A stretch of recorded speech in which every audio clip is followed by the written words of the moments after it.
குரு வணக்கங்கள். வாழ்க வளமுடன். நிச்சய நேயர்கள் அனைவருக்கும் வணக்கம். டிஎன்ஏ பிரசன்னம் மற்றும் பாரம்பரிய ஜோதிடர் சுப்ரஜா சுரேஷ்குமார். இன்னைக்கு பிப்ரவரி மந்த் பலன்களை பற்றி நம்ம பார்க்க போகிறோம்.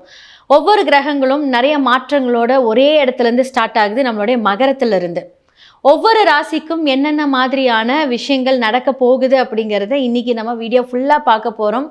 முதலாவதாக மேஷம்லேருந்து மீனம் வரைக்கும் ஒவ்வொரு கிரகங்கள் ஒவ்வொரு டேட்ஸில் மாறுறாங்க. ஸோ எல்லா கிரகங்களும் மகரத்திலிருந்து ஸ்டார்ட் ஆகிறதுனால ஒவ்வொரு டேட்ஸ்லையும் ஒவ்வொருத்தர் மாறுறாங்க. பிப்ரவரி 4ஆம் தேதி புதன் மகரத்திலேருந்து கும்பத்துக்கு மாறுறாங்க.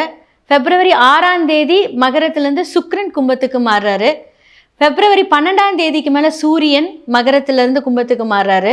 பிப்ரவரி 24ஆம் தேதி செவ்வாய் மகரத்திலேருந்து கும்பத்துக்கு மாறாரு.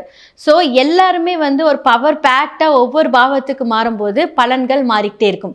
ஸோ இந்த பிப்ரவரி மந்த் எல்லாமே மகரத்திலேருந்து ஸ்டார்ட் ஆகுது. எந்தெந்த ராசிக்கு எப்படி ஸ்டார்ட் ஆகுறதுங்கிறது பார்க்கலாம். கும்ப ராசி மற்றும் லக்னக்காரர்கள் பிப்ரவரி மாத பலன்களை பற்றி தான் நம்ம பார்க்க போகிறோம். ராசியிலே ராகு உட்காந்துருக்காரு.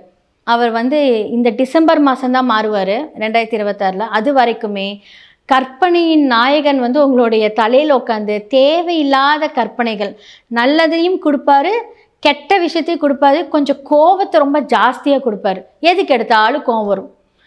அதே மாதிரி ஒரு சில பேர் சாஃப்டாக இருக்கிற மாதிரி தான் இருக்கும். அப்படி ஒரு உக்கரத்தில் உட்காந்துருப்பாங்க. ஏன்னா ராகு இருக்காரு எங்க சதயமும் அங்கே தான் இருக்குது. அப்போ ஒரே இடத்துல இருக்கும்போது டபுள் ராகு வேலை செய்யும். ஒருவேளை அவங்களோட தசாபுக்தியில் ராகு தசை நடந்ததுன்னா அவங்களால சுத்தமாகவே கண்ட்ரோல் பண்ண முடியாது. அப்போ என்ன மாதிரியான பிரச்சனைகள்லேருந்து அவங்களுக்கு இதாகும் அப்படின்னா, தேவையில்லாத வம்பு வழக்கு பிரச்சனையெல்லாம் இப்போ வரும். ரோட்டில் நம்ம போயிட்டே இருப்போம், எவனாவது இடிப்பான், நம்ம ஜாக்கிரதையாக தான் போவோம், அவங்க இடிப்பாங்க. ஸோ இதெல்லாமே நீங்கள் கொஞ்சம் பார்த்துக்கோங்க.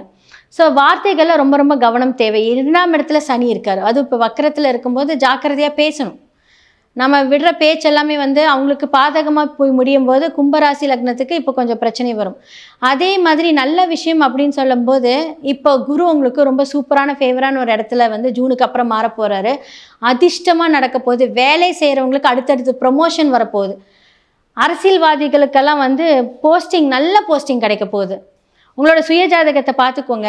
ஸோ என்ன மாதிரியான வழிபாடுகள் எல்லாம் பண்ணும்போது இந்த மாதிரியான சிக்கல்கள்லேருந்து மீளலாம் அப்படின்னா ஆஞ்சநேயர் வழிபாடு செய்யும்போது உங்களுக்கு ரொம்ப நல்லாயிருக்கும். அதே மாதிரி காளஹஸ்தி போயிட்டு வந்தீங்கன்னா ரொம்ப சூப்பராக இருக்கும். இந்த காலகட்டத்தில் உங்களுடைய திருமணம்க்குரிய காரியங்களாக இருக்கட்டும், கும்பராசி லக்னத்துக்கு திருமணத்துக்கு உண்டான வாய்ப்பும் வரப்போகுது. ஏன்னா இது எல்லாமே கரெக்டாக பார்த்து பிளான் பண்ணுங்கள். பிரச்சனைக்குரிய இடத்துலேருந்து காளஹஸ்தி போனீங்கன்னா அந்த பிரச்சனைக்குரிய இடமெல்லாம் சார்ட் அவுட் ஆகிடும். சில கோவில்கள் கரெக்டாக போகும்போது அதோட நிவர்த்தியும் நம்ம பார்க்கலாம். சும்மா கல்யாணம் நடக்கலைன்னா கொடுமுடி போங்க, ஜென்ரலாக போங்க, அதெல்லாம் இல்லை. அங்கே போகக்கூடாதுன்னு நான் சொல்ல வரல. அது உங்களுடைய பாவகத்துக்கும் காரகத்தும் இயங்கி வருதா, உங்களுக்கு அது கரெக்டாக இருக்கா அப்படின்னு பார்க்கணும்.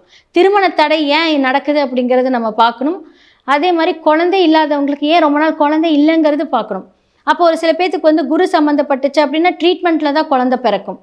அந்த ட்ரீட்மெண்ட் அவங்களுக்கு ஃபேவராக இருக்குமா இல்லையா அப்படிங்கிறத பார்க்கணும்.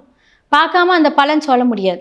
ஸோ இந்த மாதிரியான விஷயங்கள் நீங்கள் பாருங்கள். காளஹஸ்தி போயிட்டு வாங்க. இந்த பிப்ரவரி மாதம் கும்பராசி லக்னத்துக்கு ரொம்ப அருமையாக இருக்க போகுது.